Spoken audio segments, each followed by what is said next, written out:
Assalomu alaykum, hurmatli kuzatuvchilar. O'shamizdan iborat bir o'choq kezdik. Tandirlarimiz bor.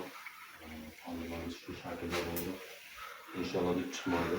Chiqmaslikda falan. Shularni divoqlarni qo'lni o'rnatib, deb chiqmaydi o'choqning garantiya. İnşallah canışı o'choqlarimiz canışı deb chiqmaydi.